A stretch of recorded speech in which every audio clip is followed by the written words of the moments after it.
Chapter 67. Who gave you the power to pass the buck? The hunter Zhang's low growl sent a shiver through everyone's hearts. People warily observed their neighbors and feared that someone's wrongdoing, kept secret, would bring misery to them all. They looked at each other, watchful and suspicious, yet not a single person produced any item. I didn't take it. Neither did I. Me neither. Nobody took it. Hunter Zhang's face darkened like charcoal, ominously grim. If none of you took these things, how did we invite this mess?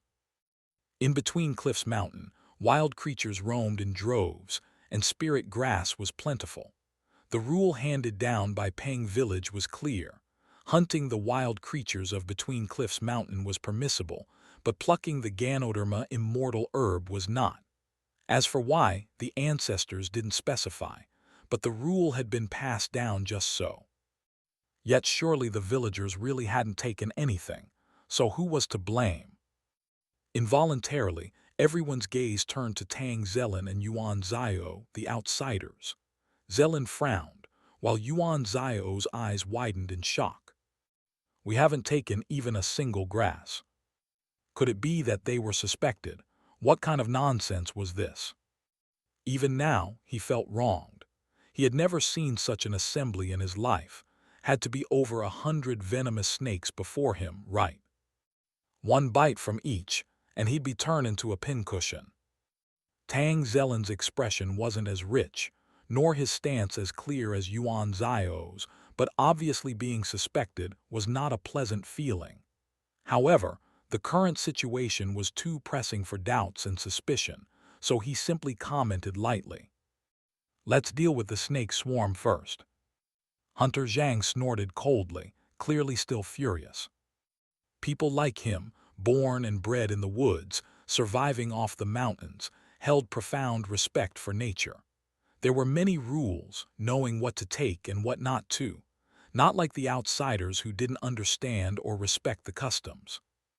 Yuan Zio stood shoulder to shoulder with Tang Zelin, hearing the cold snort from across the way, and his handsome face instantly soured. Oh, the nerve! From birth, Master Yuan had always been upright and honest, too proud for lies. Being falsely accused of misconduct was more than he could stand. No matter how well-mannered, everyone has their insolent side, right? You think you're the only one who can snort.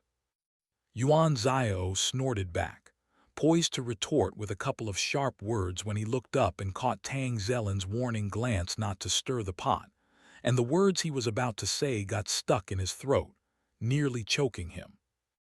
Zelin whispered, with life and death on the line, do you still have the heart for this commotion? Those words were not just for his brother but clearly meant for the others to hear as well. Yuan thought, indeed, his big brother had an artful way with words. Rigth, with the current crisis, what use was there in arguing? The villagers had varied expressions on their faces, and even Hunter Zhang's countenance alternated between black and red, not at all agreeable. The village chief tried to smooth things over, stepping forward to say, "Everyone, stay calm, please stay calm." Zelin nodded slightly, while Yuan Zio's lips curled meaningfully.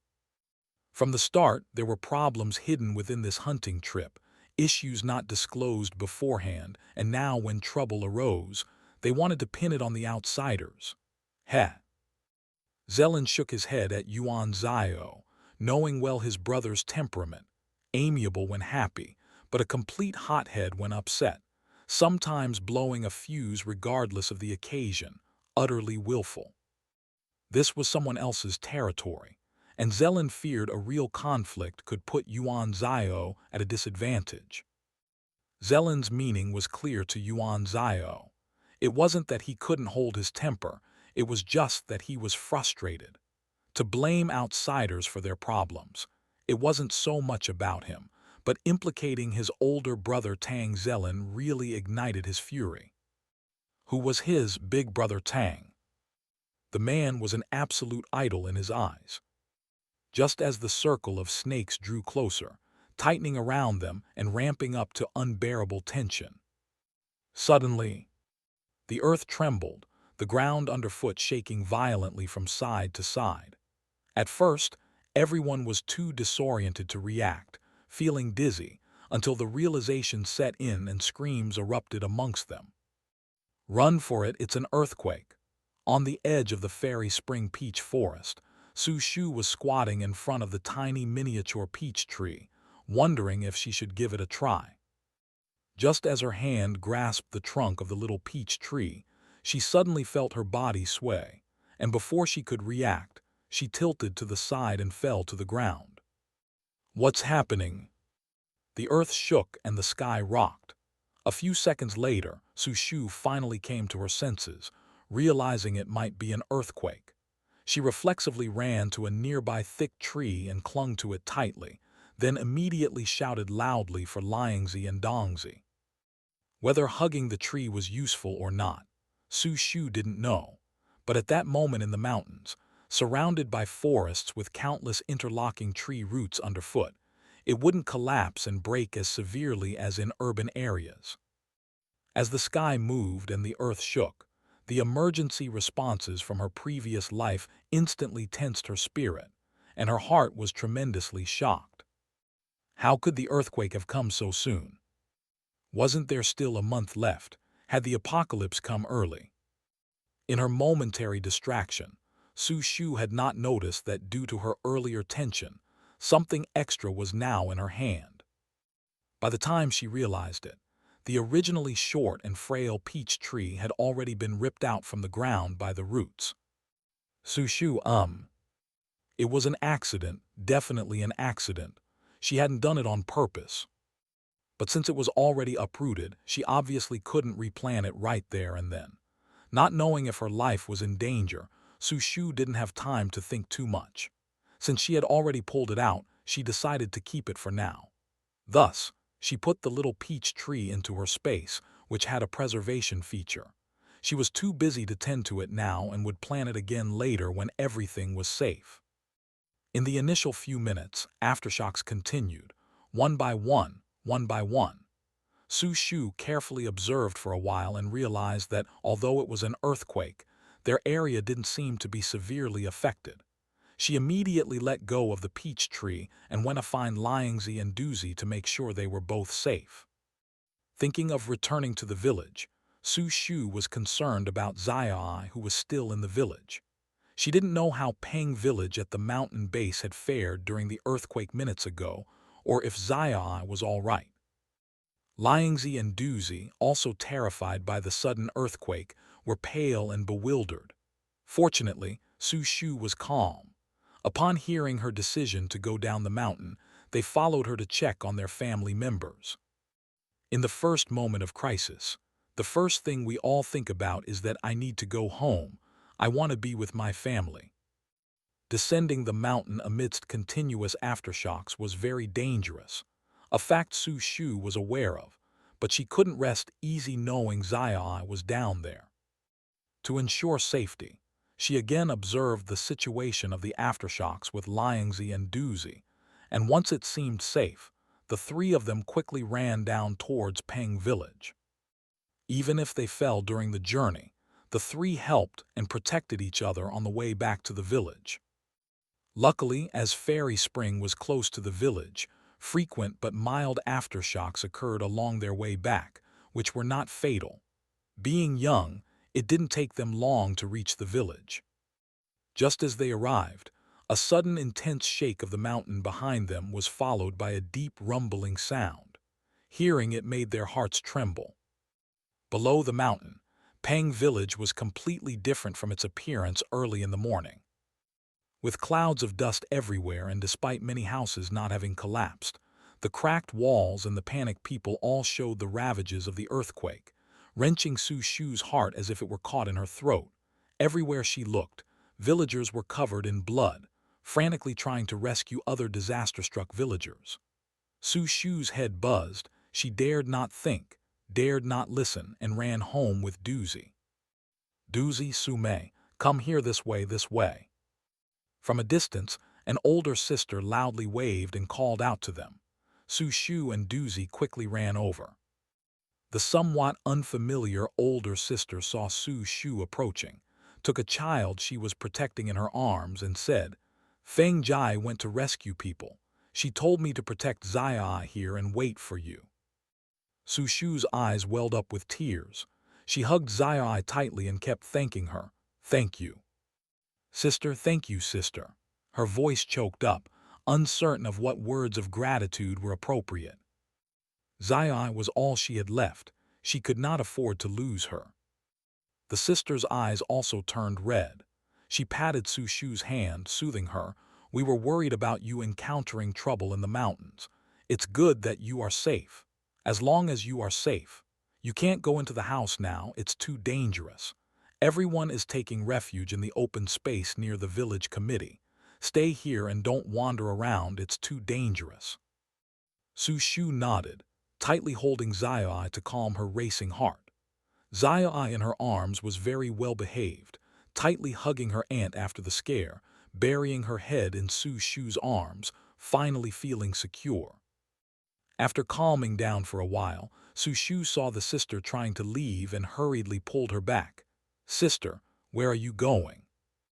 The sister wiped her messy hair, saying, "My family went to rescue people. I can't sit still. May, please help me watch my kids." She then pushed the two girls and a boy in front of Su Shu after speaking. Su Shu refused to let go. "With the aftershocks continuing, it's too dangerous, sister. Wait a moment. I'm worried about my family being in danger. May, please watch over the children for me. I will be back soon."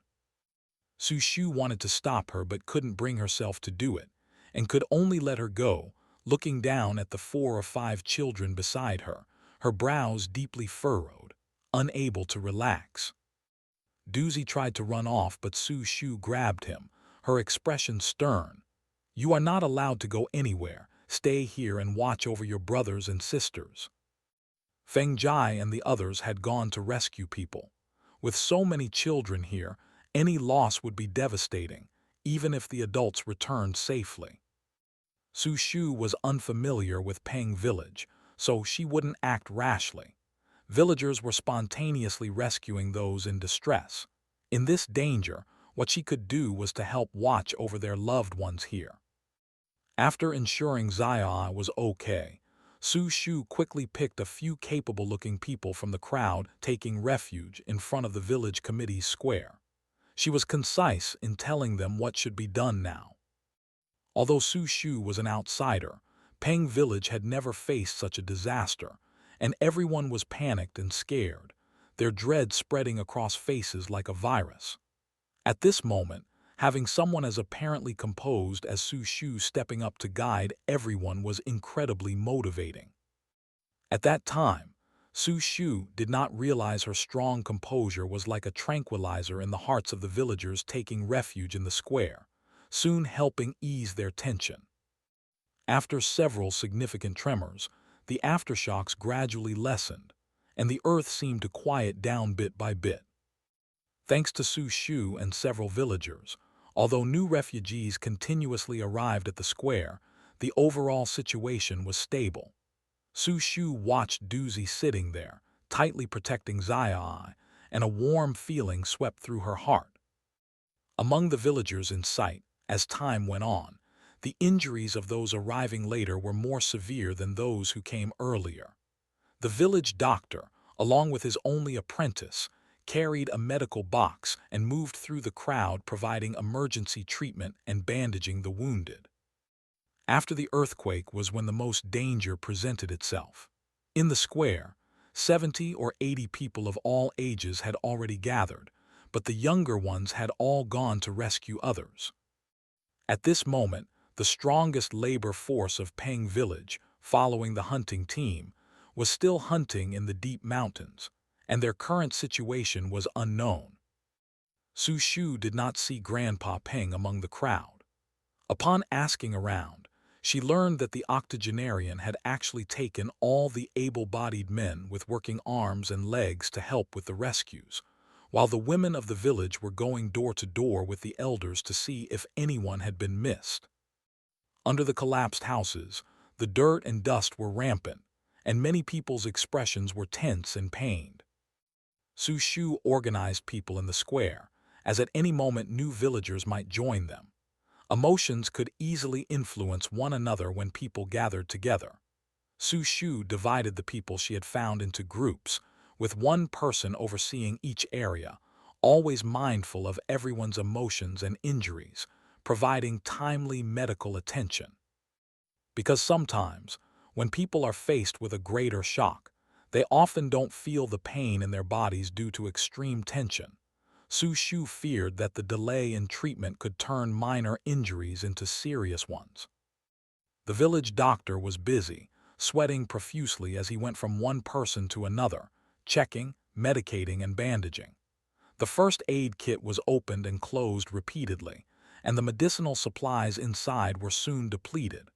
Su Shu initially did not notice this issue, but when she did, the village doctor was forced to use only alcohol for disinfection, having no choice. Su Shu approached the village doctor to understand the situation. "Do we have no more disinfectant medicine?" The doctor's expression was grave. "We were already running low on medical supplies, and I was planning to go to the town to replenish at the weekend. We didn't expect the earthquake. Now, all we can do is manage with what we have. I've already sent people from the village to go to the town as fast as they can to see if they can find any." Su Shu said, "We're not sure about the situation in the town, are we? Indeed, if there's been an earthquake, the urban areas there are even more dangerous than our mountainous area here, and we don't know if they'll be able to bring back any medicine." The village doctor's face was full of worry. Su Shu said, "Uncle, wait for me. I should have some medical supplies. I'll go and get them so that we can use them for now." "You have supplies?" The village doctor's face lit up with surprise. Su Shu nodded. "I do have some, but not a lot, and I don't know if it'll last until help arrives."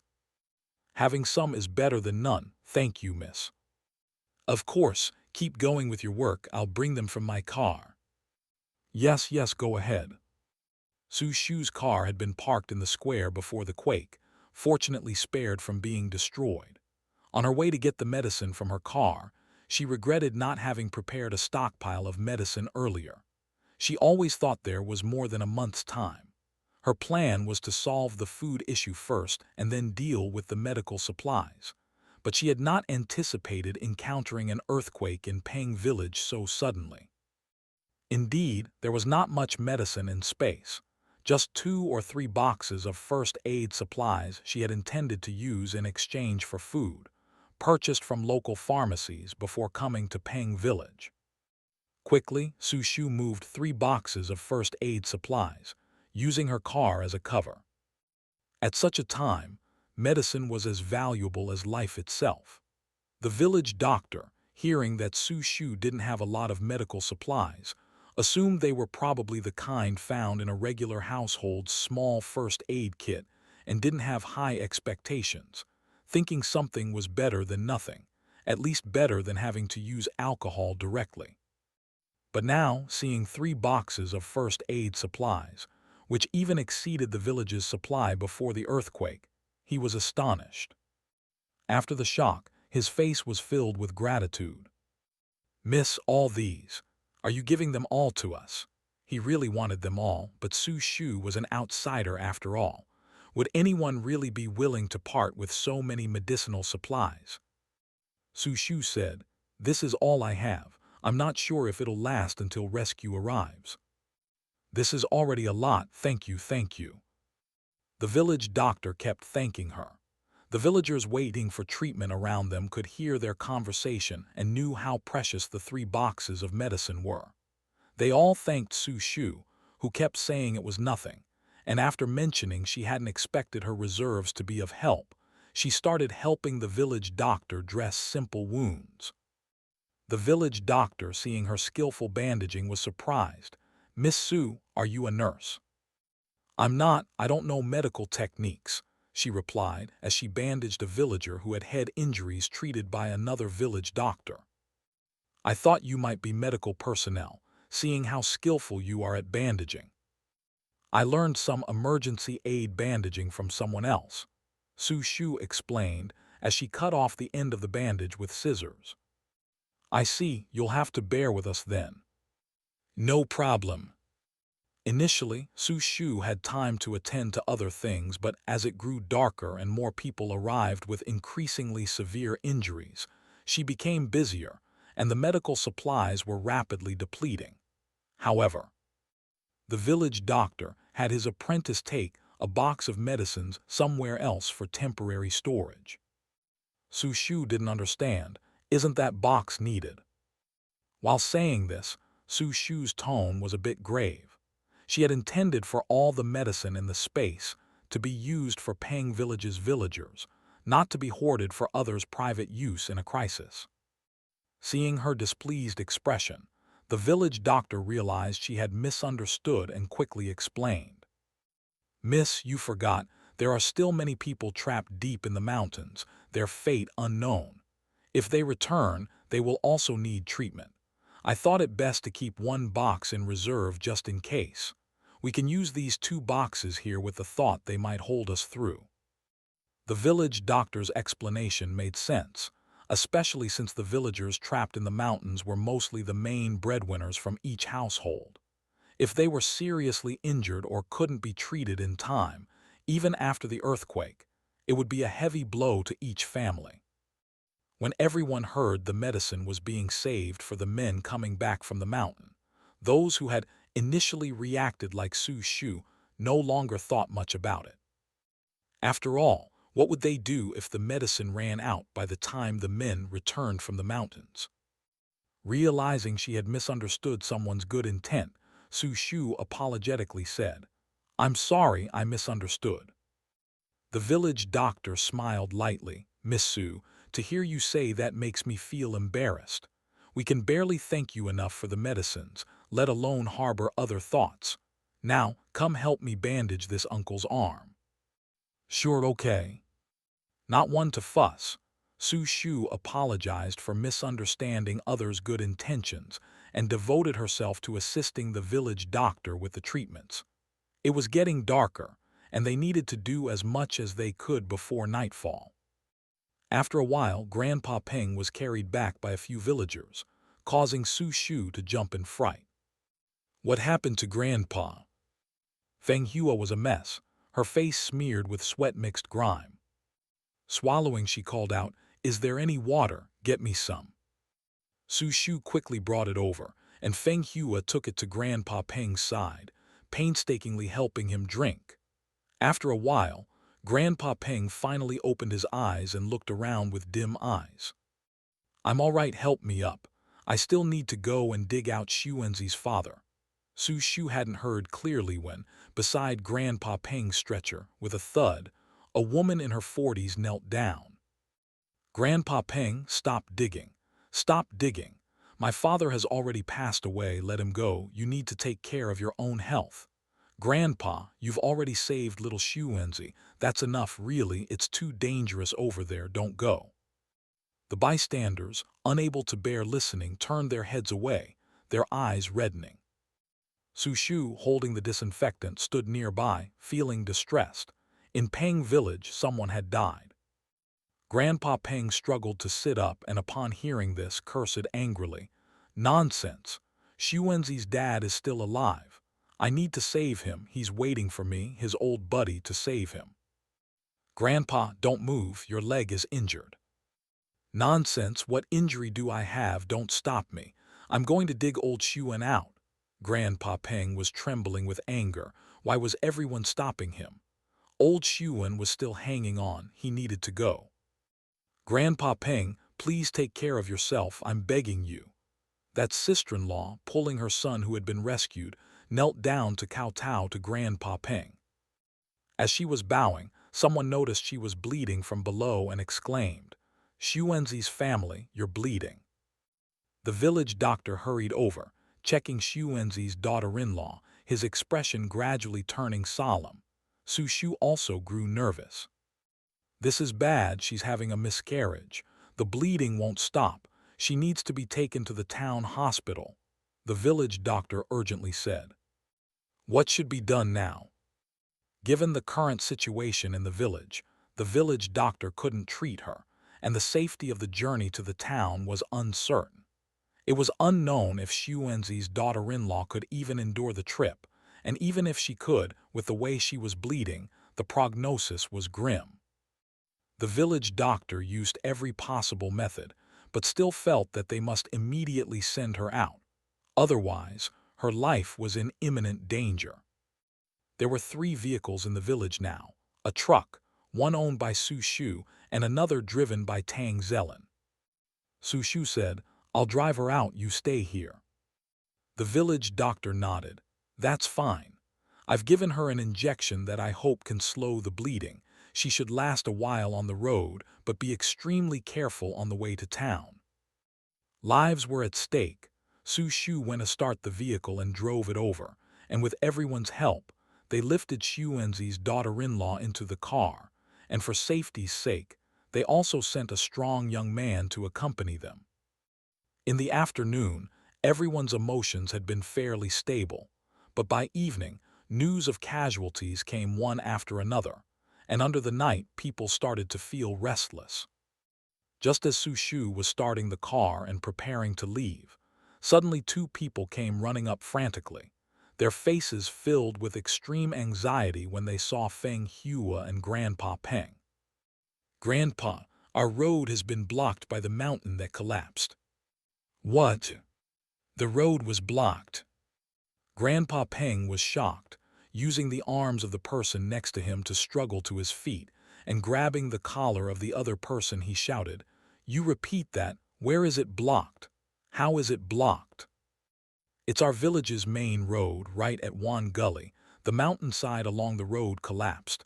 There's absolutely no way out. The village doctor told us to see if we could get some emergency medicine from town, but we got blocked on the way to Wan Gully. What should we do?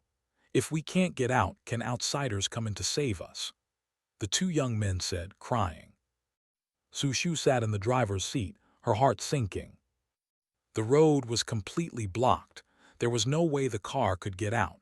What should be done about the Xuanzi's daughter-in-law lying in the backseat? And the people in the village, what should be done about them? She and Zai, were they going to be trapped here? Suddenly, Su Shu felt some panic, as the unplanned events starting to give her a profound sense of crisis. She turned her head to look out the car window at Zai, who was being quietly held in Doozy's arms, looking back at her. What should she do? See City.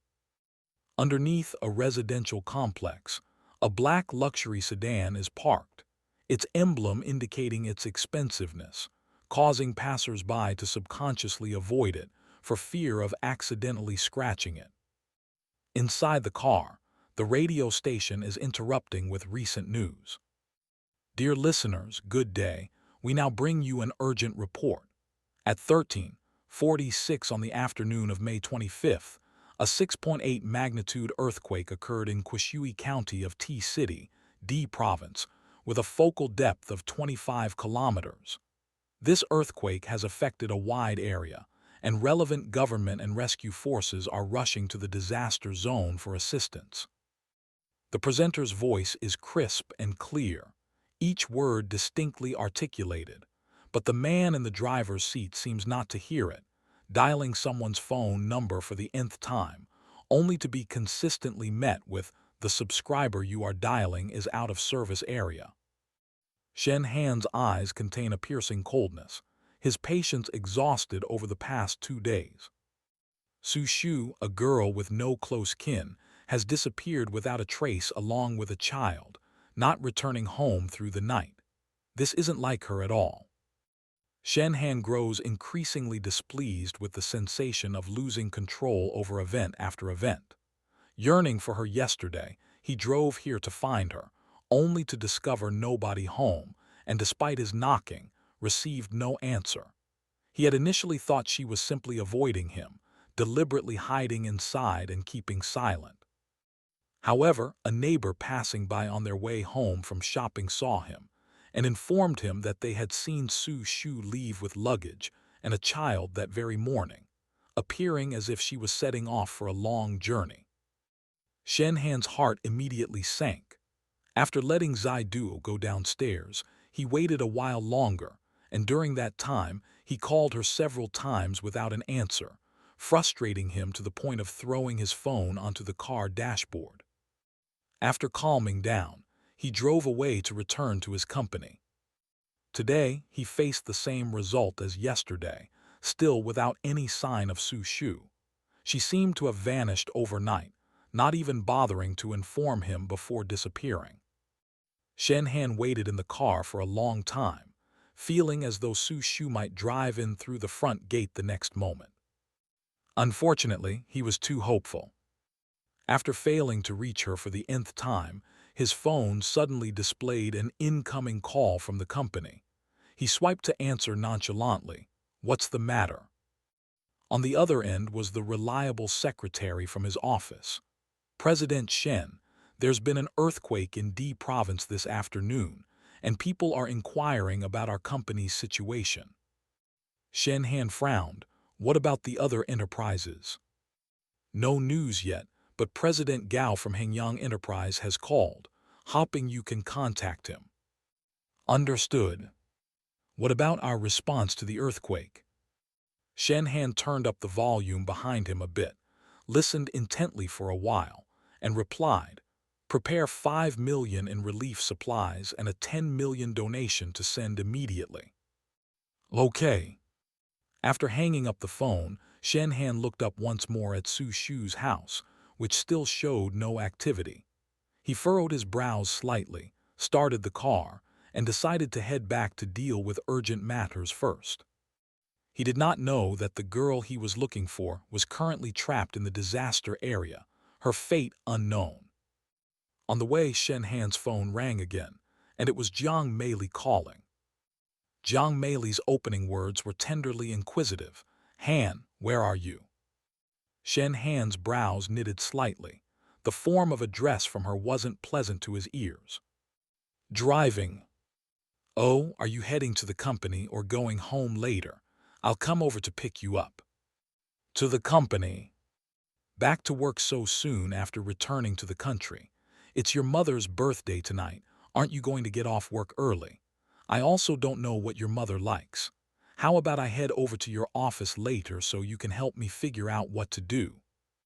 Shen Han went silent for a moment before asking, "My mom's birthday is today." On the other end, Jiang Meili acted surprised, then giggled in a teasing manner. "No way, old classmate. You've been so busy that you've forgotten your own mother's birthday." "Yeah." Jiang Meili stood before the floor-to-ceiling windows of her villa, her gaze flickering as she listened to the deep voice through her earpiece. Shen Han's tone seemed somewhat off, didn't it? Before long, Shen Han's car came to a steady stop outside the company building. Just as he was handing over the car keys to the doorman, he spotted Jiang Meili's fiery red sports car pulling up behind him. "Shen Han." After Jiang Meili closed her car door, she trotted over with her Chanel bag in hand. Hearing her, Shen Han stopped and turned to wait for her. "You got here quite fast," Shen Han said indifferently. Panting lightly, Jiang Meili tapped her chest twice and smiled. "Well, I was still hanging on your words to help me brainstorm, wasn't I? Let's go upstairs." Shen Han was not in a good mood that day, not feeling like saying much. He led the way through the revolving doors and inside. Jiang Meili, who stood behind for a moment, quickly regained her composure and followed with grace and beauty. They walked side by side toward the elevator. Inside, Shen Han fell silent for a moment, his hands in his pockets as he faced the elevator doors, before suddenly speaking up. "Meili, about visiting uncle, let's put it off for now. I'll pay him a proper visit once I'm done with this busy period," he said. Standing next to him, holding her bag, Jiang Meili looked at Shen Han in astonishment. "What's wrong? Is there a matter? Don't worry, just tell me and I'll figure it out. There's something I need to take care of."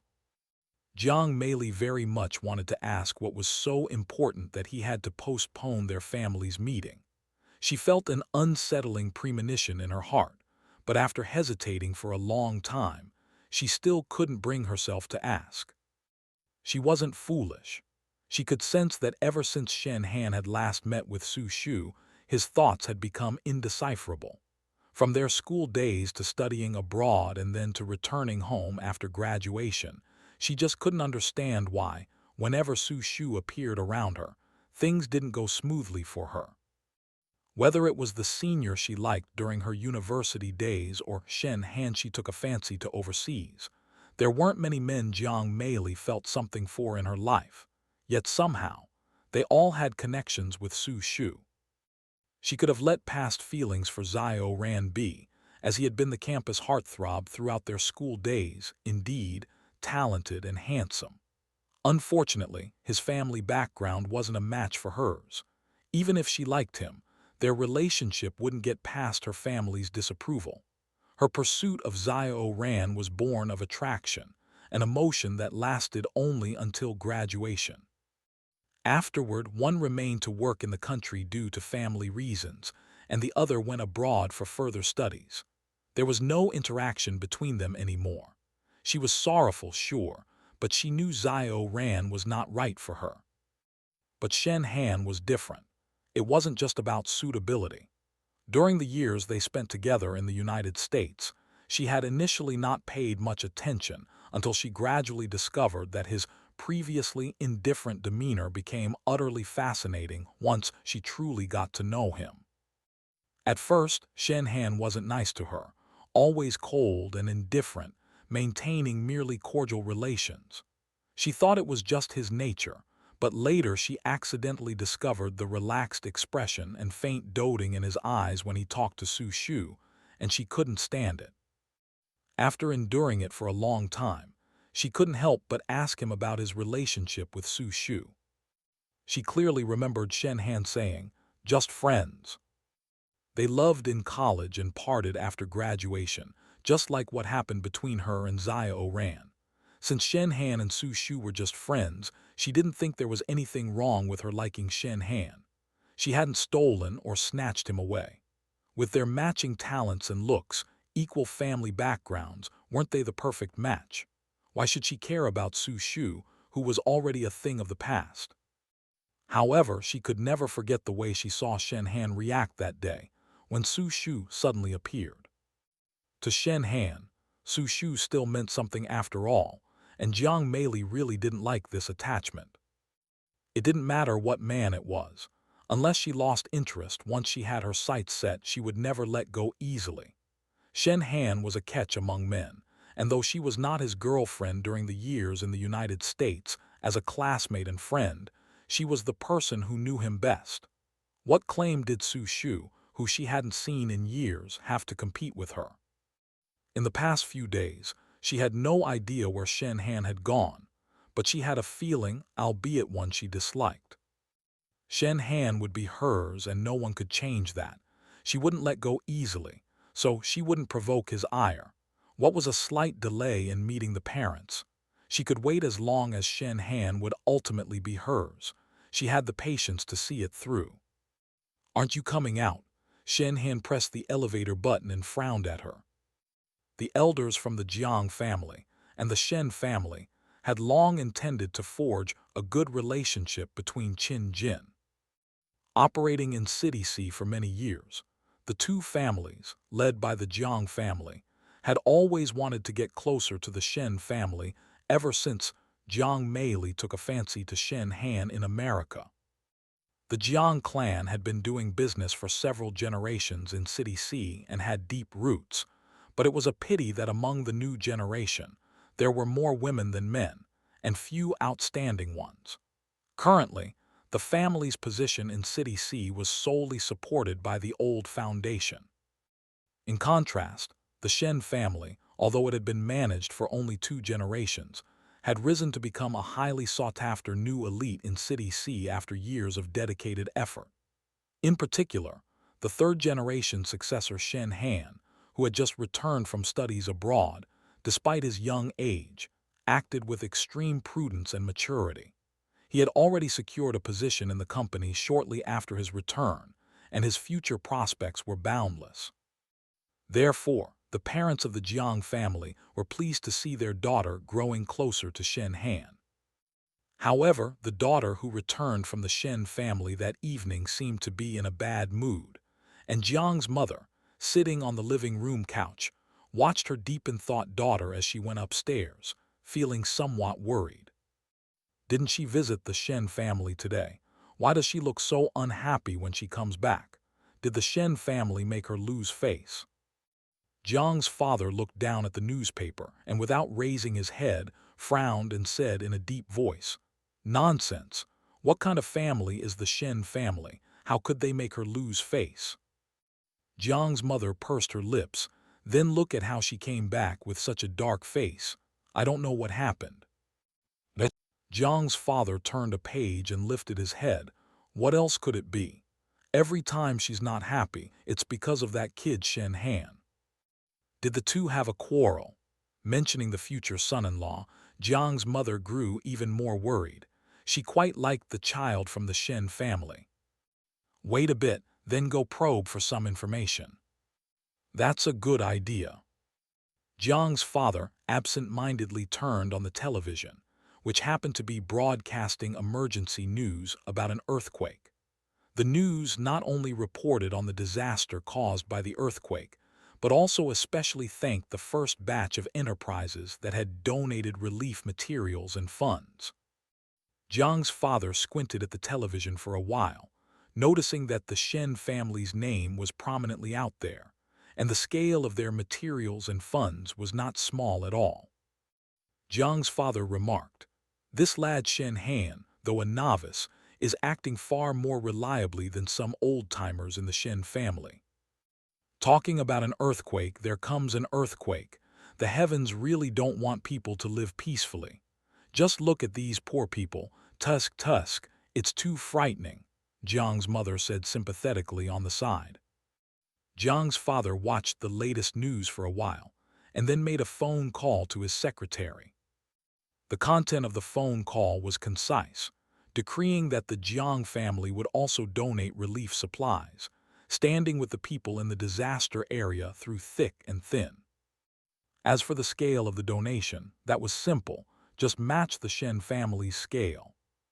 With this, the Jiang and Shen families' actions in supporting the disaster area were so in sync that they were bound to have a considerable impact on both the business community and the society of City C to the outside world. The harmonious steps of the two families would naturally lead to much speculation from the uninformed. And such ambiguous speculation played right into Jiang's father's hands. Whether the union between his daughter Jiang Meili and Shen Han came to pass or not, it could still stir up some waves. These minor ripples that would not affect the overall situation were just what he needed to probe the Shen family's attitude. His daughter, Jiang Meili, certainly wouldn't easily suffer the whims of another family. The Jiang family's stance was clear on this night, while the parents from Shen family were also at a loss, unable to understand why their son suddenly postponed his visit to the Jiang family and his intentions. Upstairs in the bathroom, Shen Han stood under the shower head, the warm water flowing from above, cascading down his well-built upper body, tracing the clear-cut lines with a glistening sheen. Even the steam-laden moisture, permeating the air, could not extinguish the restlessness in his heart at that moment. For 2 whole days he had made over 100 phone calls, from initial hidden anger to eventual calm. He no longer cared why she wouldn't answer his calls. He just wanted to know where that girl Su Shu was. Disaster Zone, Peng Village. Under the night sky, villagers kindled bonfires, gathered around them to warm themselves. It was destined to be a restless night. The aftershocks had become minor, but still, no one dared to return home to sleep tonight, or perhaps it would be more accurate to say that no one knew how many could fall asleep. Some were dead, others injured, and still the hunting team had vanished without a trace. Every nerve was stretched to the breaking point. No one knew if the earthquake would strike again, or if the outside world knew that deep within the mountains Peng Village was suffering. Phones had no signal, No calls could be made. Now, in the back seat of Su Shu's car, the life of a woman who had miscarried hung in the balance. The mountain roads were blocked, and among the remaining medical supplies, there was nothing that could save her. This feeling of helpless, suffocating constraint silently spread among them all. What to do? Whether it was the village doctor or Su Shu, or any of the others, for a moment no one knew how to handle the dilemma before them. After a long time, Su Shu said, "If the main road is impassable for cars, isn't there another path through the mountains that could be used to evacuate people? We can't just let someone die here, right?" After taking the pulse, the doctor said, "Even on the main road, it would take at least 20 to 30 minutes to reach the town. If we took the mountain path like before, it would take 1 to 2 hours during daylight when visibility is clear and one can walk fast. But now, in the dark of night, it would be a miracle if we could manage in less than 2 or 3 hours. Xuanzi's wife won't last that long." Then what do we do? What to do, he didn't know either. The village doctor stood silently to one side. He was just a village doctor who could handle a headache or fever, not severe cases like this. He had no confidence. Fighting with the Grim Reaper for a life was not something ordinary people could do. Su Shu's expression was grave. No one else could understand her feelings. This sudden crisis had, both spiritually and physically, pulled her back to her previous life in the apocalypse. The experiences of 2 lifetimes unexpectedly overlapped, leaving her feeling extremely unsettled.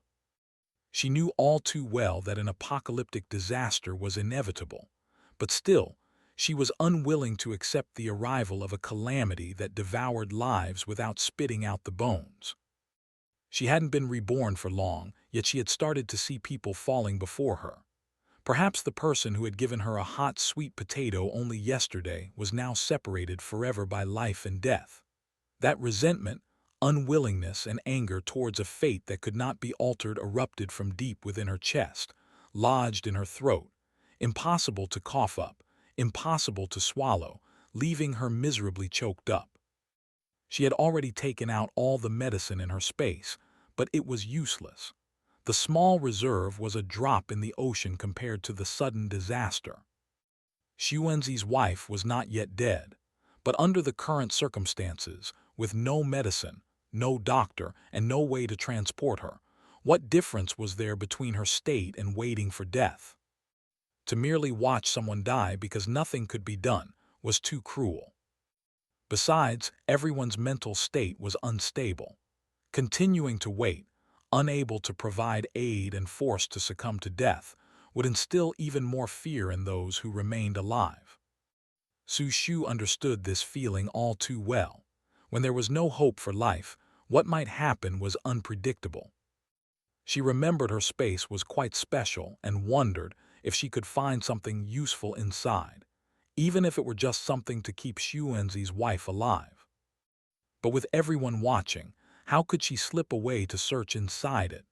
Just as Su Shu was worrying about how to avoid being noticed, a voice suddenly awakened the somber crowd. "Excuse me, I have an idea, but I'm not sure if it will work." Everyone turned toward the source of the voice, only to see an elder, aged around 60, slowly beginning to speak by the bonfire.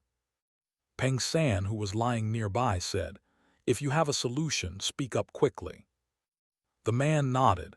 "Peng San, as an elder of the village, this idea just came to me. It's up to you to decide if we can use it, but once I've spoken, please don't be angry." Peng San's eyebrows furrowed as he snapped, "What time is this? Saving lives is urgent. Just say what you have in mind, don't delay the rescue." He paused, then added, "Saving even one life is worth it." "Yes, saving even one life is better than losing one." "All right, since you've said so, I'm not afraid of disrespecting our ancestors now." "Speak quickly." Peng San seemed to guess something, his face turning slightly pale. Su Shu overheard that there was a way to save someone, and her attention was immediately caught. The elder thought for a moment and then said, "There's a treasure in Peng Mountain which, if found, might save Xuanzi's wife. But our ancestors forbid the descendants from harvesting it. Didn't many in the village recently dream of their deceased relatives?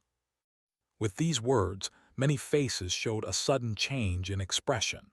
Only then did everyone feel there was something odd about the dreams they had recently.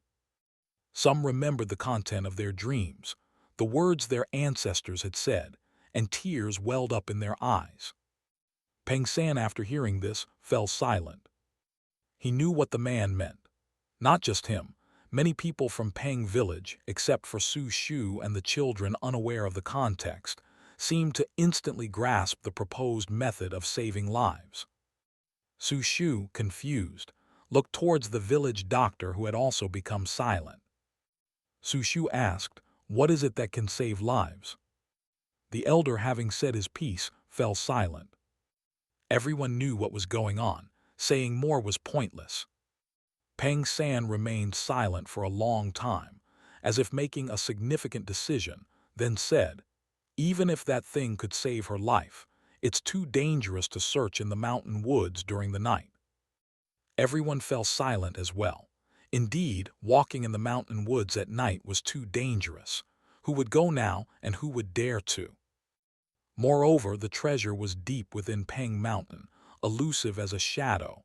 Even if one dared to enter and search, they might not have the fortune to find it. And even if found, then what?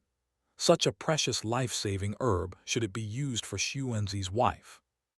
Su Shu stood in front of the car, observing the varying expressions of everyone, her brows slightly furrowed. She clearly saw disdain and weariness on some faces, and many reluctant expressions. Though she didn't know how precious the medicinal herb mentioned by the people of Peng village was, she could tell that for them, something so valuable was not something many were willing to use on an ordinary woman.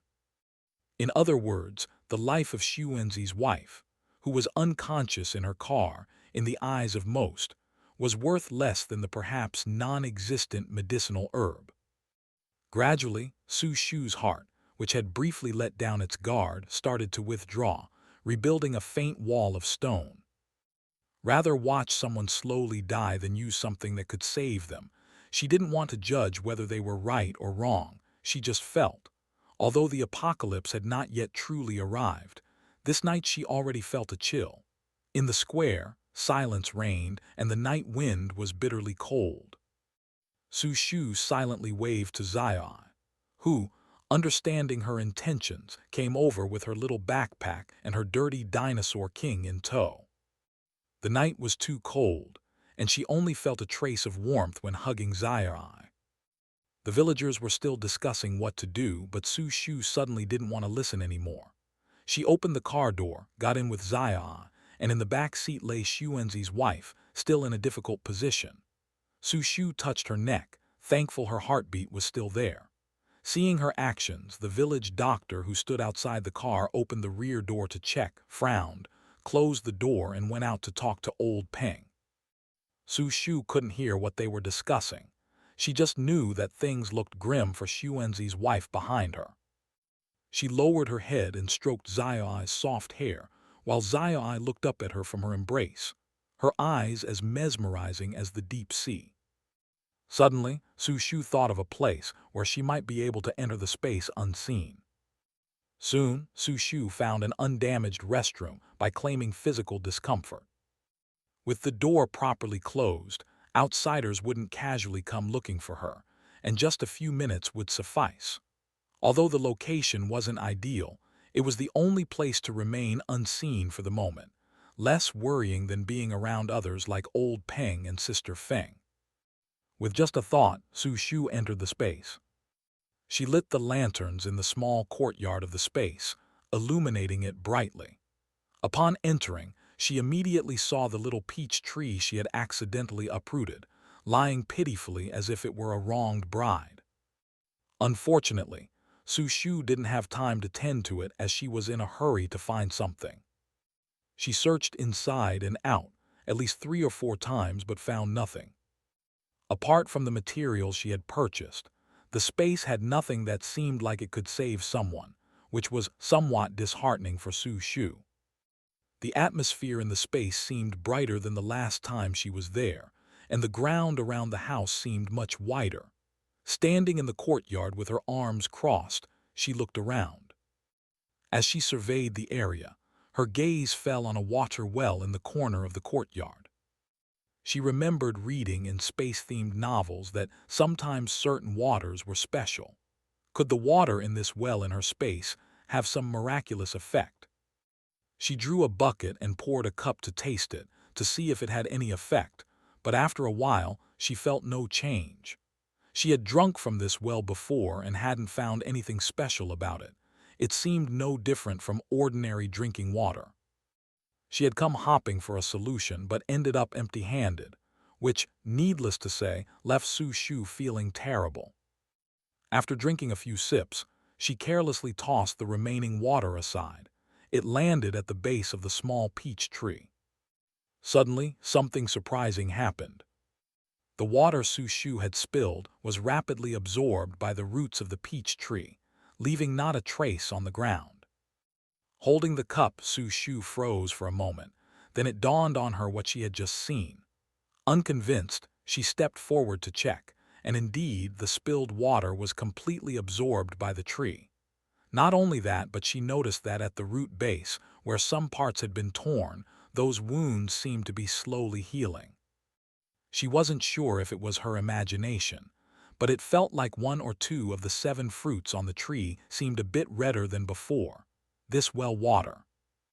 After being startled for a few seconds, she scooped another cup of well water and came back, crouched in front of the peach tree, and slowly poured the water onto a spot where she had pulled out some roots. Soon, Su Shu's eyes widened again. Indeed, it wasn't her imagination. Did the peach tree really absorb the water from the well and even heal its wounds? The little peach tree lying in front of her, the well water in her hand, the healing wounds. After connecting these things together, she suddenly had a bold guess. Maybe, could it be that this well water really had some special miraculous effects? But drinking it had no effect. If she poured the well water on the wound, it seemed to work. Could it be that drinking the well water was ineffective, but applying it externally was effective? To verify her guess, Su Shu went inside and fetched a small knife, scooped another cup of well water, and sat on a bench in the yard, measuring her own finger with the knife. If drinking the well water was ineffective, but applying it externally was effective, then if she cut a small slit on herself and washed it with the well water, wouldn't it heal? Experimenting on herself to test the effectiveness of the well water, Su Shu was quite a character.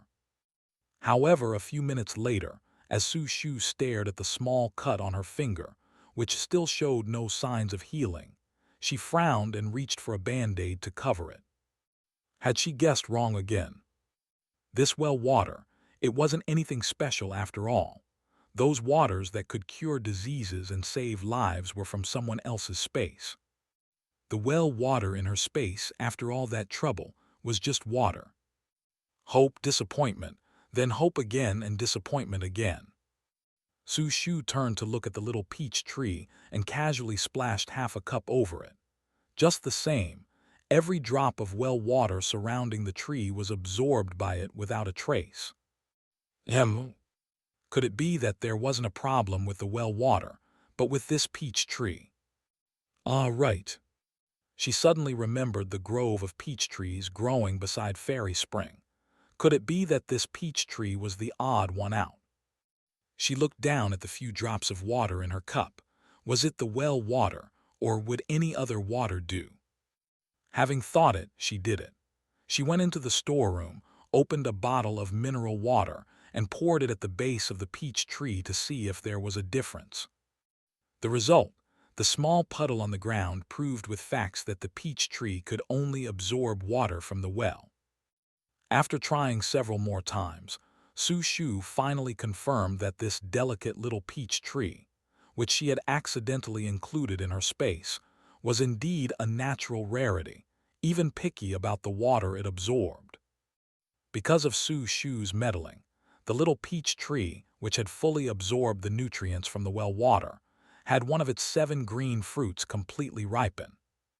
Out of curiosity, she touched it, and unexpectedly that fruit just rolled into her palm. A grape-sized, laughably small peach, bright red and endearing. Yet no matter how one looked at it, it didn't seem much like a peach.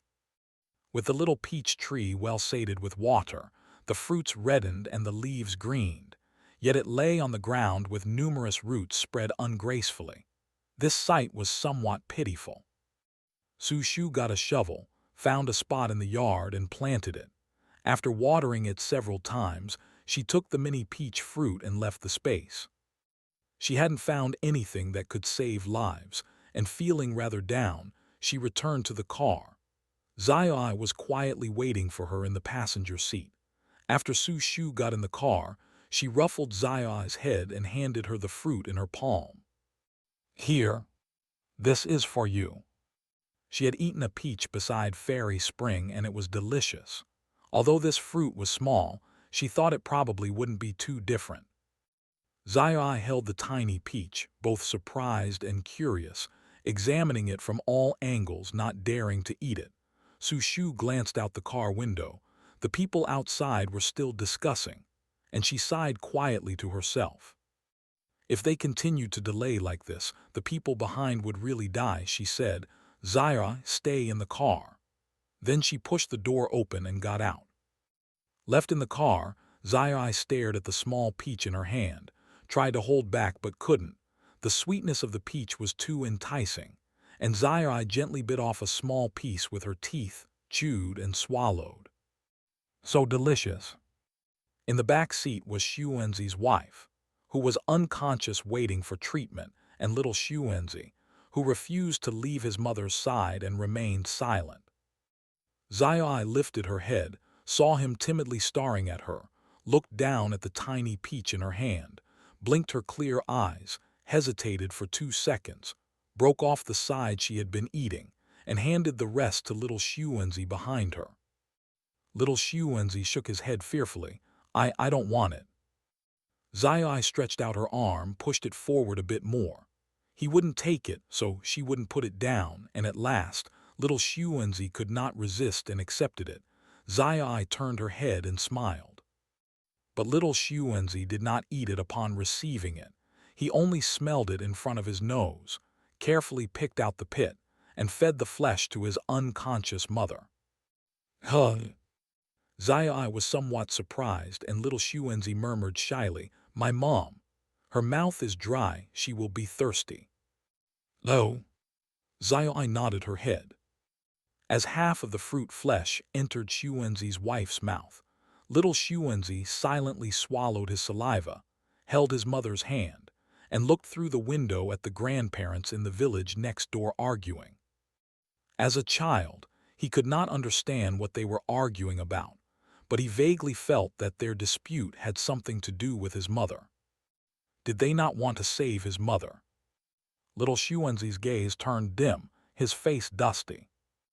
Zai took 2 pieces of milk candy from her bag, one for you, one for me, shared between them. The 2 young children within the confined space quietly accompanied each other. Soon after, Zai saw her aunt's face turn dark as she walked back. No one noticed that Xuanzi's wife in the back seat, whose pale complexion was quietly regaining some color.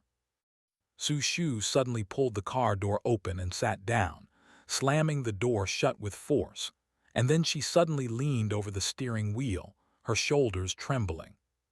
Startled, Zaya hugged her dinosaur toy tightly. The little girl had not yet learned how to comfort an upset adult. After thinking, she offered her dinosaur toy to her aunt. Su Shu's cheeks were brushed by the fuzzy object. She lifted her head, her eyes red, looking at her niece trying hard to comfort her. Her heart felt a sour and indescribable feeling. Su Shu hugged Zai tightly. Hot tears silently dripped onto Zai's clothes. Zai stayed still, letting her hug as tightly as she wanted. After a while, someone outside the window said hello.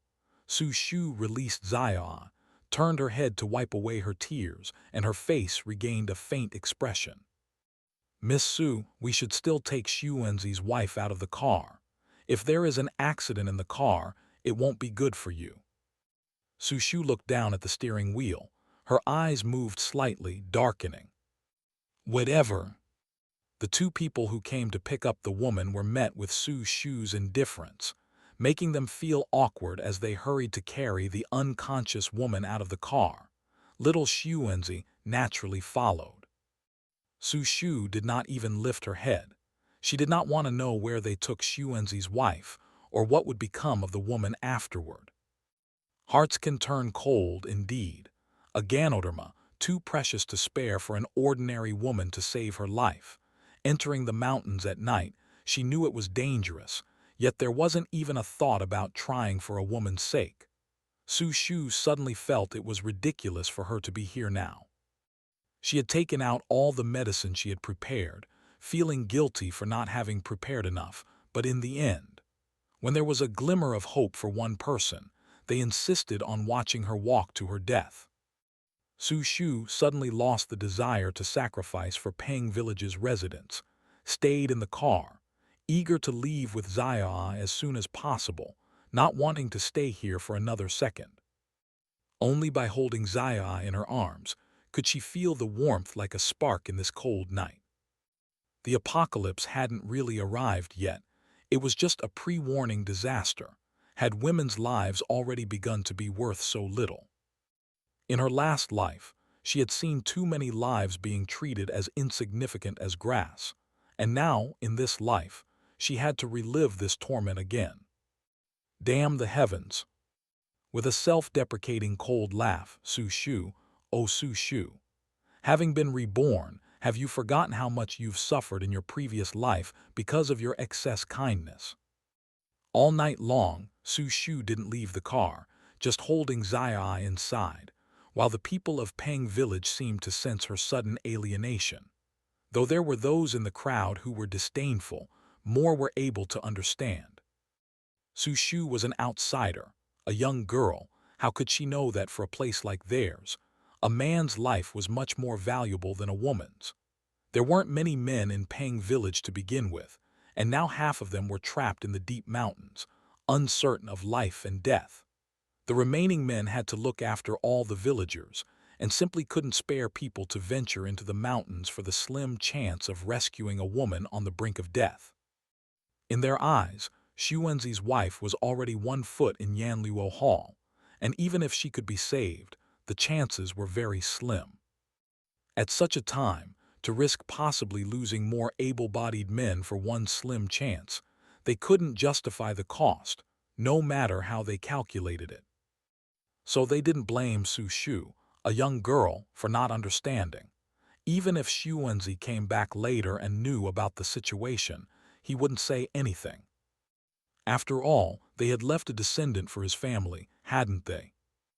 No one was willing to let their own men or sons take risks alone, especially since the Lingjai mushrooms in the mountains had spiritual energy.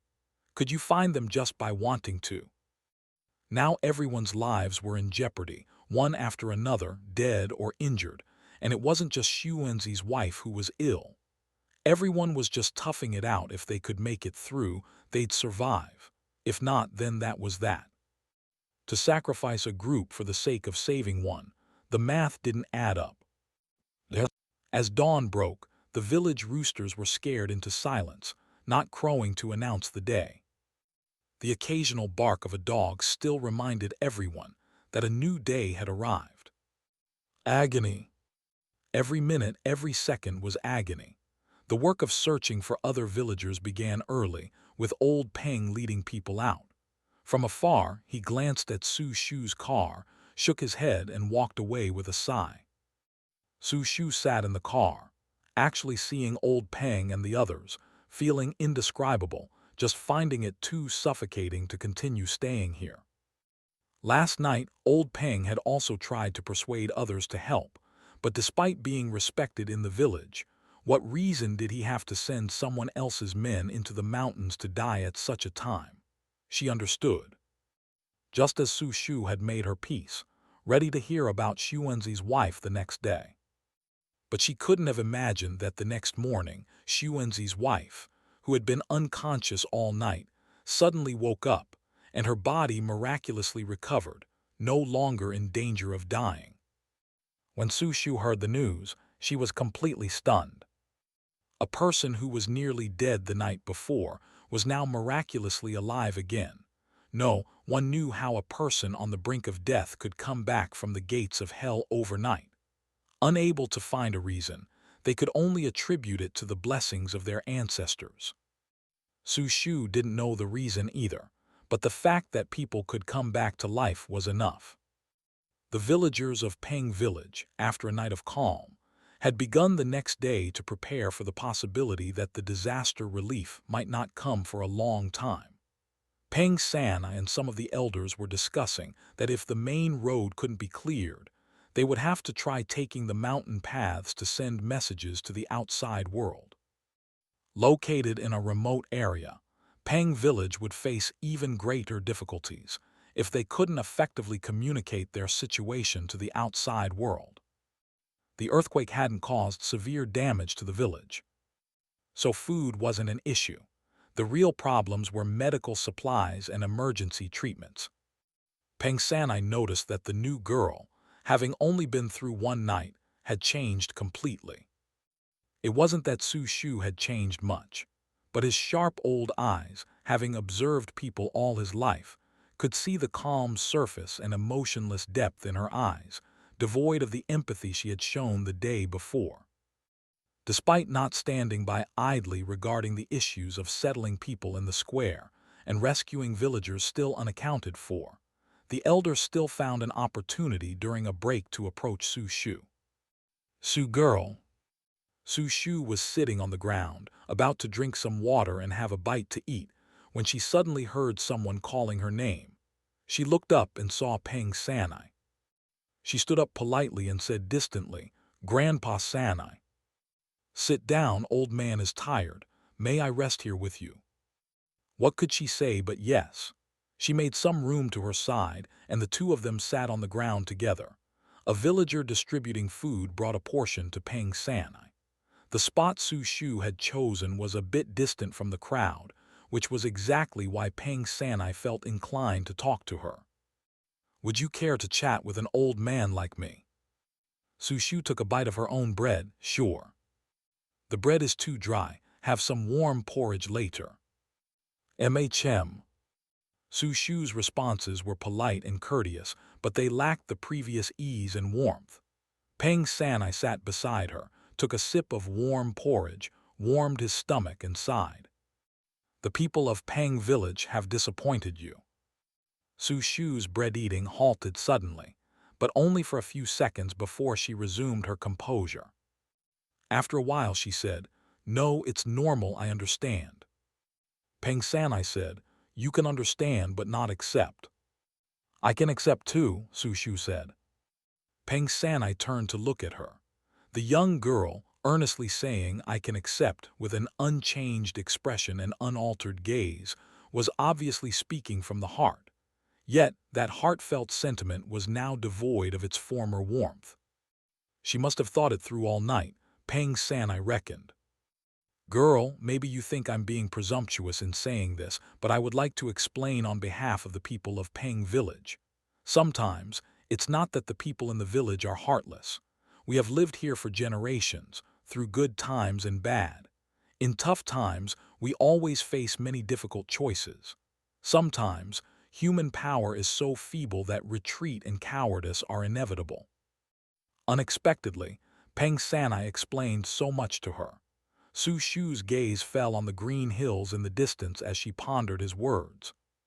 Seeing her silent, Peng Sanai continued, "Sometimes, sacrificing the needs of the few to save the many is an unavoidable last resort. It's truly too dangerous to enter the mountains at night." Su Shu finally turned her head and looked into Third Elder Peng's eyes, her gaze serious. "Elder Third Grandfather, you don't need to explain so much to me. I can understand, really understand. I'm not an unreasonable person who insists on having my own way. I can see for myself the current situation in Peng Village and assess it. I know that everyone's final decision is the best choice after weighing the pros and cons." Third Elder Peng looked at her and didn't interrupt. He felt that there was a special light in the eyes of the young lady when she spoke seriously. Su Shu paused, then continued. Elder Third Grandfather, sometimes sacrificing the welfare of the few for the good of the many may be the optimal choice, but it's not necessarily the best choice. It's human nature to seek good fortune and avoid harm, and the people of Peng Village are not wrong. I, an outsider, have no right to comment on Peng Village, and I shouldn't comment. But I wonder if everyone has thought about the courage required to face something that is known to be impossible and choose to rise to the challenge. Sometimes, in extraordinary times, such courage is more important than playing it safe. Now, everyone still has an escape route and doesn't feel that there's anything wrong with this approach. But if one day everyone is driven into a corner and easily chooses to give up the lives of others, how can they trust anyone else?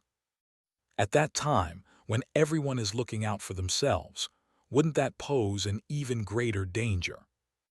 Third Elder Peng remained silent. Perhaps there were some thoughts Su Shu had pondered all night, and she had held them back all night.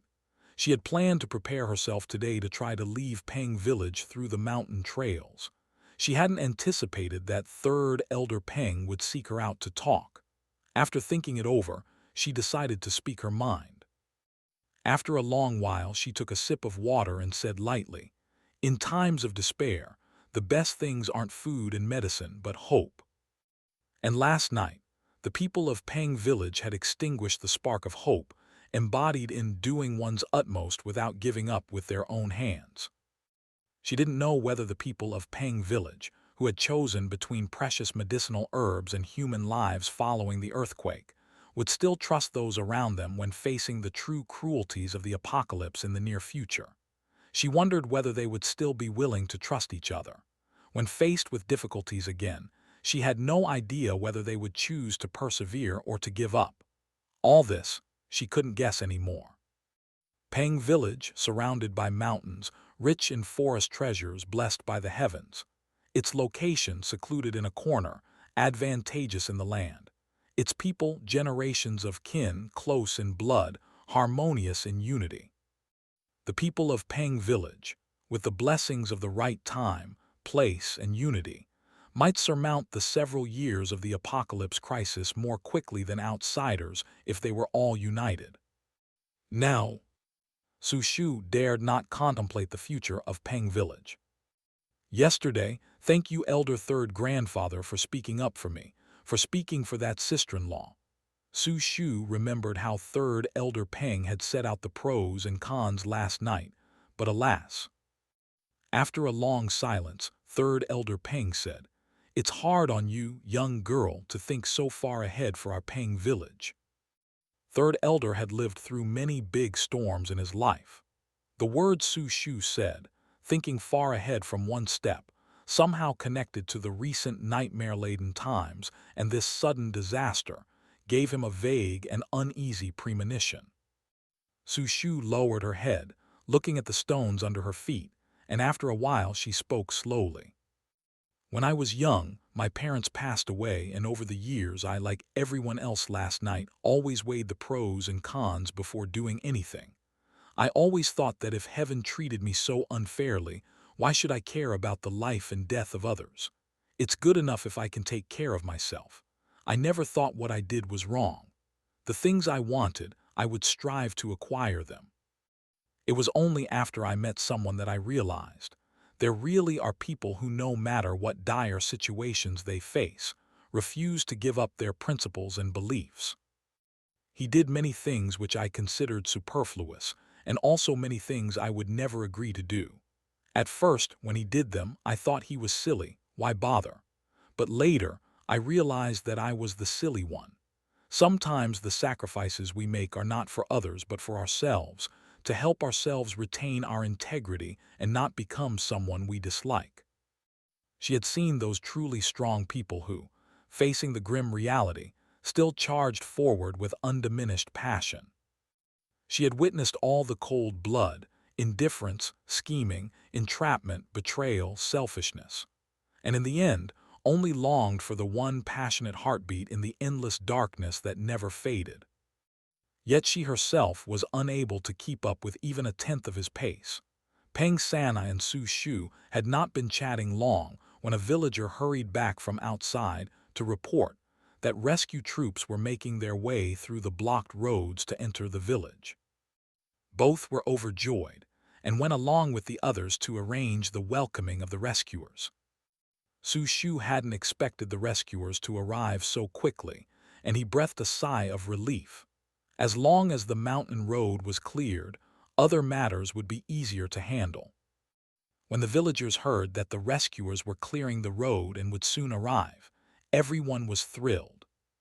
Su Shu entrusted Zai to a trustworthy person and freed up his hands to help out. The remaining able-bodied people of Peng Village, led by Peng Sanai with tools in hand, went to the blocked section of the mountain road to assist the troops on the other side in clearing the way. They knew that their advanced age might not contribute much, but every bit of effort could clear the blocked road a minute sooner, allowing the outside world to come in a second faster.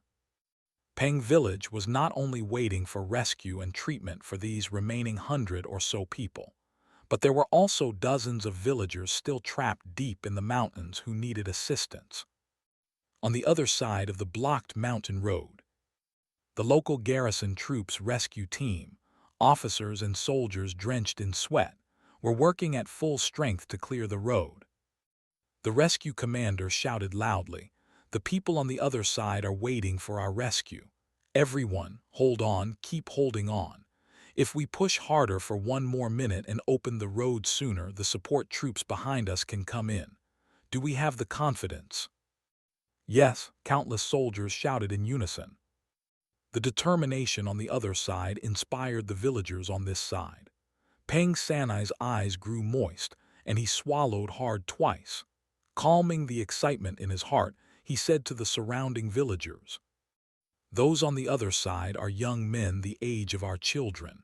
We still have our arms and legs intact. We can't let them do all the hard work. We must also put in extra effort. Can we do it?" "Yes." After a night of turmoil, the aftershocks in the Peng Mountain region had almost subsided, with the epicenter not being nearby. Thanks to the collective efforts of the rescue troops and the villagers of Peng Village, the rescue operation was a success in a little over 3 hours. With the arrival of the rescue troops came all-around medical aid. The medical personnel and emergency medicines they brought were beyond what Su Shu's reserves could compare to. With a strong support system in place, Peng Village's local doctor finally was able to relax. He went in and took out the last box of reserved medicine, handing it over to the leader of the medical team. The group captain of the medical team was named Luo Zhang, who, since the earthquake, had rushed back to his unit that very day to wait for rescue mission orders. He eventually became the team leader of the rescue squad heading toward Peng Mountain in Province D. Following a garrison troop into remote areas was an urgent and dangerous mission. As he made his way, his mood, like that of Group Captain Zhao Kang of the garrison troop, grew heavier. In the direction of Peng Mountain, there were a dozen counties and villages nearby, with nearly 2/3 reporting disaster cases of varying severity. Due to the region, the health and medical conditions were behind those of towns and cities. Coupled with transportation issues, these factors added many difficulties to the rescue efforts. News from the epicenter indicated severe casualties and injuries. The sudden onset of a once-in-a-century disaster in Province D now gripped the hearts far and wide. Their rescue destination's situation was not the worst, but as they traveled, both military officers and medical personnel were deeply shocked by the scenes they encountered. Yet they could not stop even for a minute to mourn those who had died in the earthquake, because they bore an even greater responsibility. When Luo Zhang received the task to rescue the disaster-stricken people along the Peng Mountain line, he had already regained his calm and professionalism as a medical staff member, coming out of an unspeakable grief. After converging with the troops led by Group Captain Zhao, both parties raced against time to reach Peng Village. Luo Zhang and Group Captain Zhao had made some guesses about the disaster situation in Peng Mountain Village. The earthquake had struck last night, and as of now, they were still within the critical rescue period. If they could reach as quickly as possible, they could still save a portion of the villagers. Blocked mountain roads meant the extent of the damages and the villagers' injuries inside were still unknown.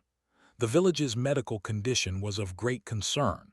People couldn't get out, and the consequences would be unthinkable if too much time passed.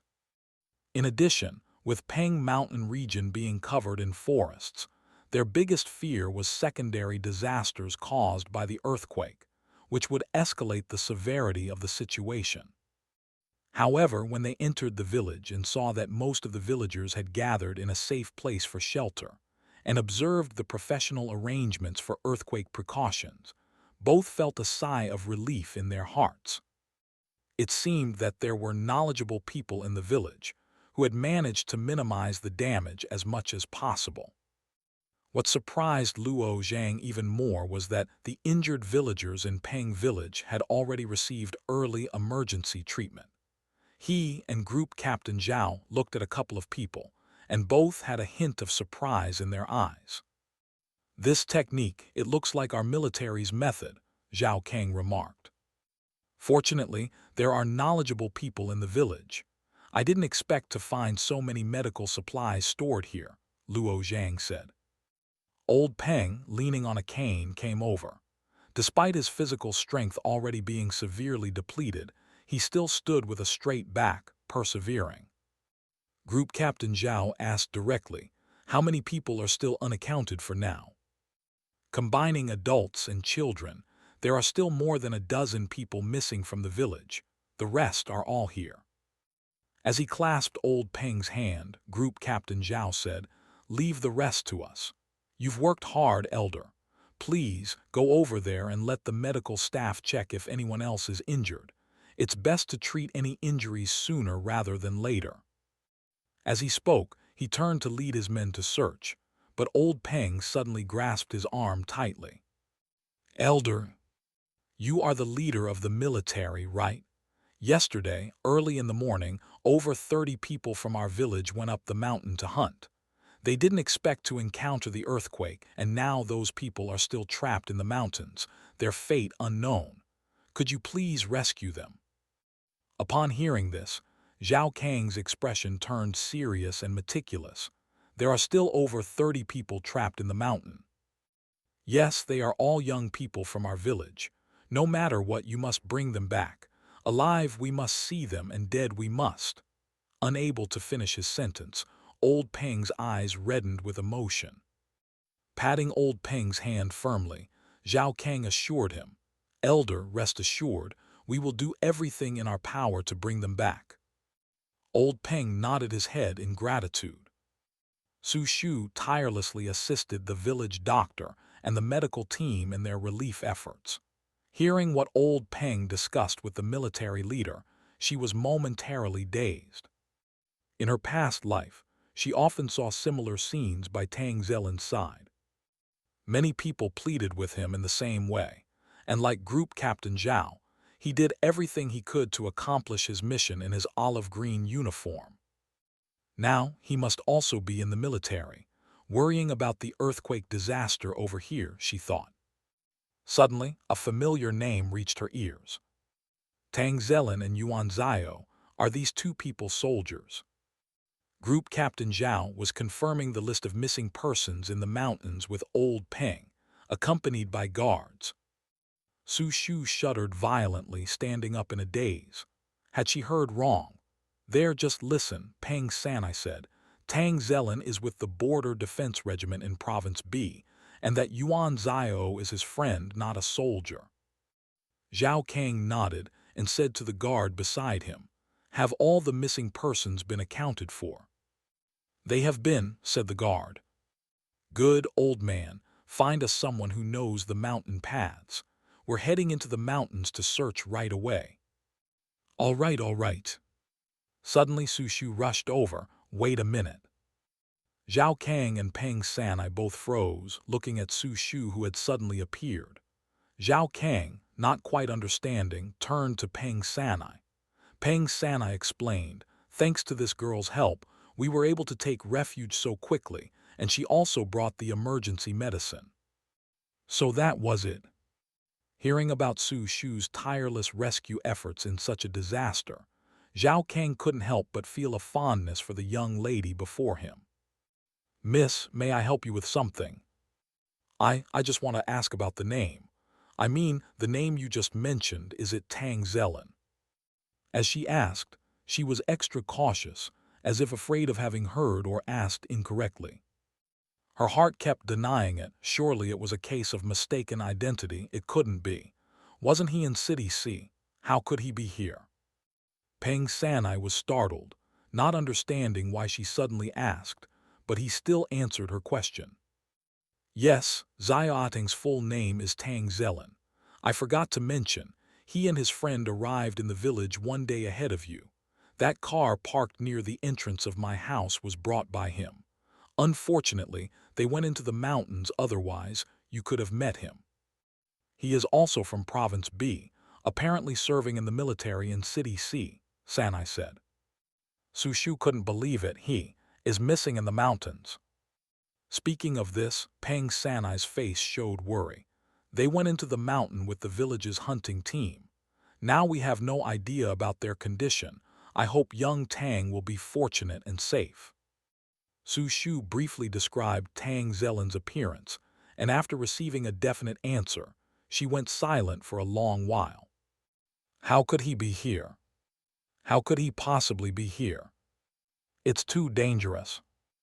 Zhao Kang, standing beside her, saw her growing pale and couldn't help but express his concern. "Miss, are you all right?" Su Shu lifted her head, her gaze resolute. "I request to join the search in the mountains with you." "What?" Everyone around who heard her was stunned. They all knew how dangerous it was to go into the mountains right now.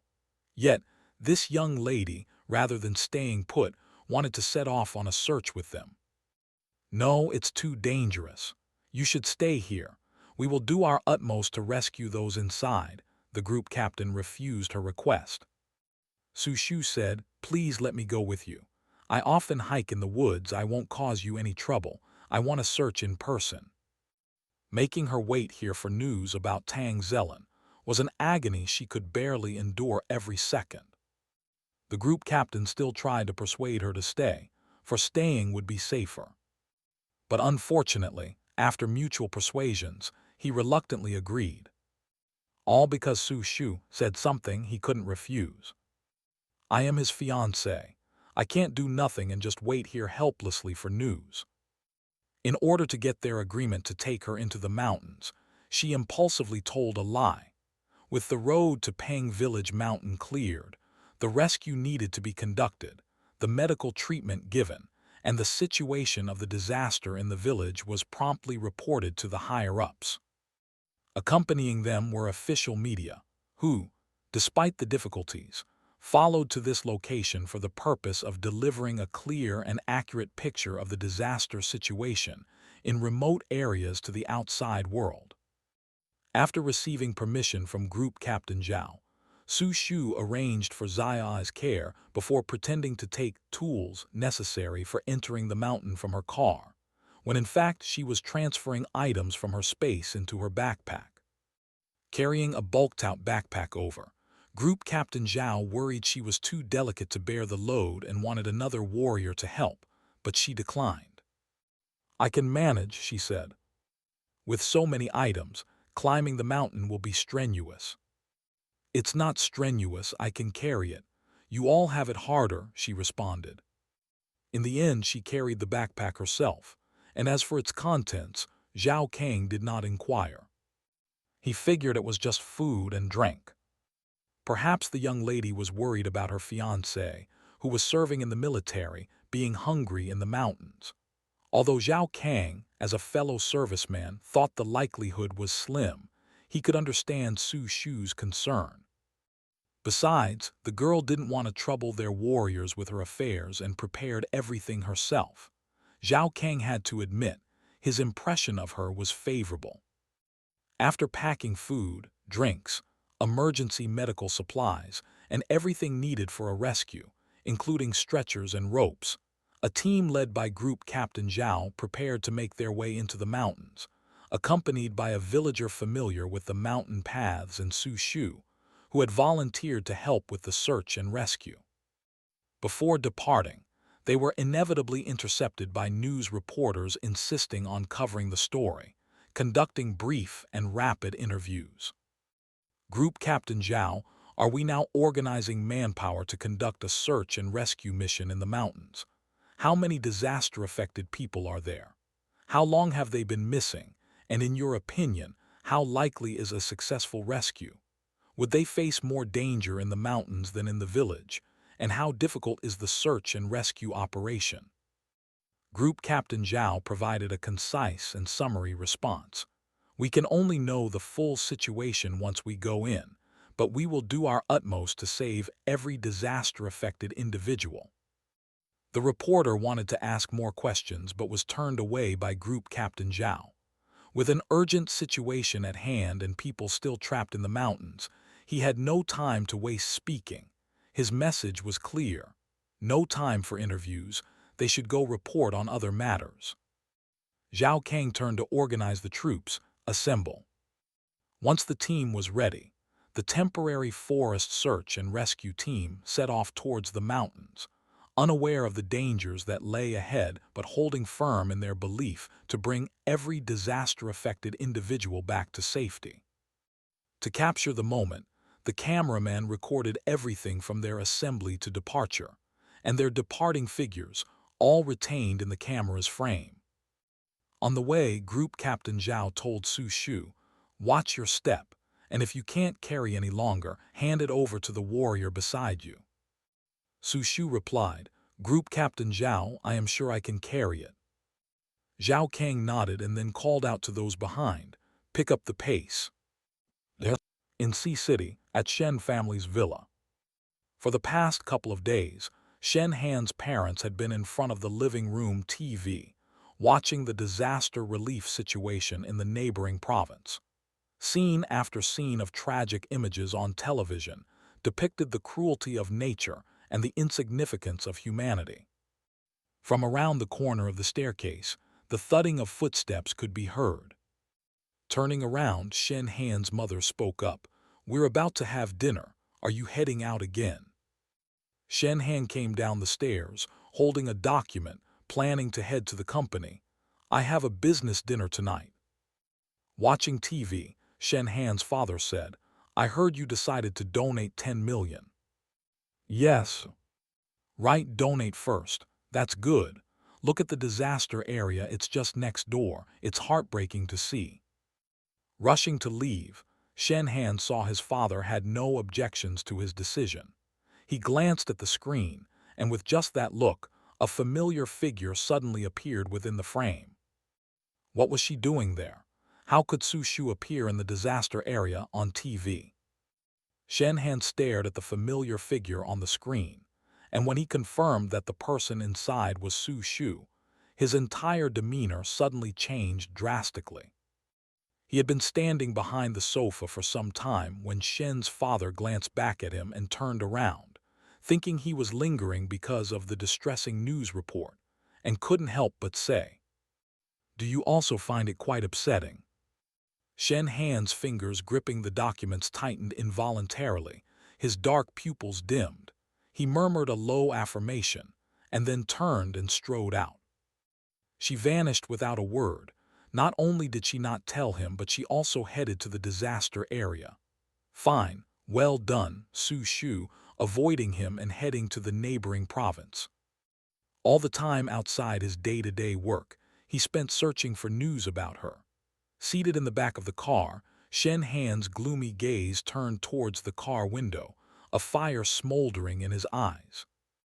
On the radio, they were continuously broadcasting the situation at the disaster front, and as he saw her again on TV, her face gray and dull, his heart clenched fiercely. Unable to help it, he cursed low and furiously inside the car. Damn it! The driver's hand shook at the wheel, his face tense. President Shen. Shen Han said, "It's nothing, keep driving." Yes.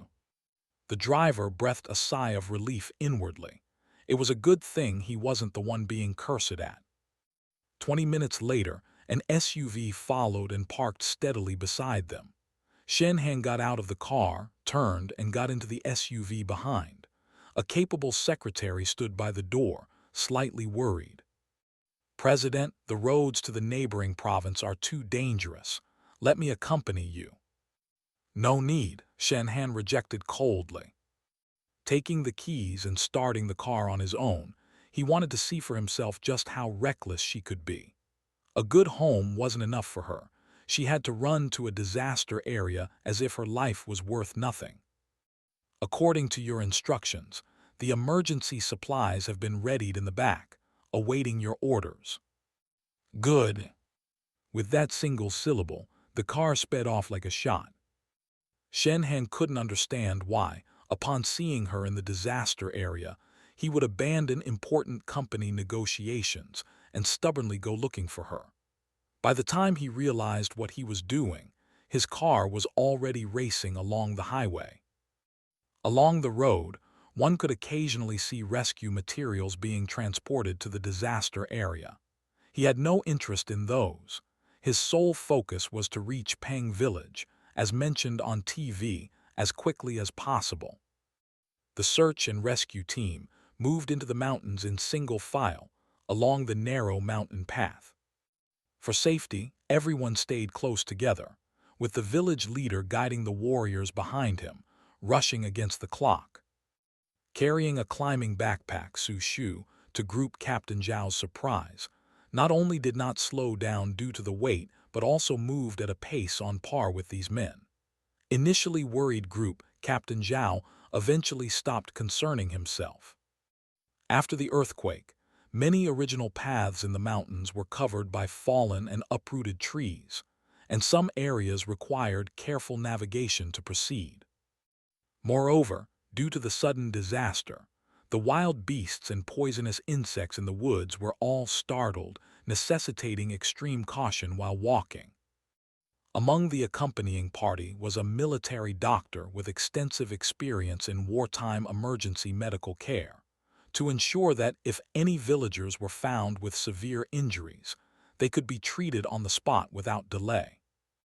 Su Shu walked with her head down, her mind, her heart, consumed with thoughts of Tang Zelin's safety. She no longer considered how he could have ended up in Peng Village. All she wanted to know now was whether he was safe and uninjured. Because the people of Peng Village always followed old hunting rules and someone was leading the way, they were lucky to find traces of the missing villagers after about 2 hours of searching in the mountains. Following the clues left behind, Group Captain Zhao hurriedly led his team deeper in, hoping to find them as soon as possible.